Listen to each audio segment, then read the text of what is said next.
તમને નમ્ર વિનંતી કરું છું, જો તમે આ કાળઝાળ તડકામાંથી ઘરે જાઓ છો તો આ ભૂલ ક્યારેય નહીં કરતા, અને હું ગેરંટી આપું છું અત્યારે તમારામાંથી 90% લોકો આ ભૂલ કરતા જ હશે. પહેલી ભૂલ, તડકામાંથી આવીને તરત જ બરફ જેવું ઠંડુ પાણી પીવું. આપણું શરીર અંદરથી ગરમ હોય છે અને અચાનક ઠંડુ પાણી આપણી વેગસ નર્વને આંચકો આપે છે. પરિણામે હૃદયના ધબકારા એકાએક ધીમા પડી શકે છે અને પાચન બગડી શકે છે. બીજી ભૂલ, પરસેવે રેબઝેબ હાલતમાં સીધા નાવા જવું. ગરમીને કારણે શરીરની નસો ફેલાયેલી એટલે કે વેઝોડાઇલેશન મોડમાં હોય છે. અચાનક ઠંડુ પાણી પડતા નસો સંકોચાય છે, જેનાથી બ્લડ પ્રેશર શૂટ અપ થાય છે. આનાથી બ્રેઇન સ્ટ્રોક કે પેરાલિસિસનું જોખમ વધી શકે છે. ત્રીજી ભૂલ, આવીને સીધા એસીમાં બેસી જવું.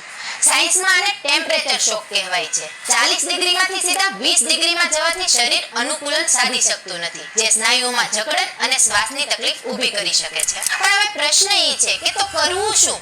ઘરે આવ્યા પછી 10 મિનિટ પંખા નીચે બેસો, શરીરને સ્થિર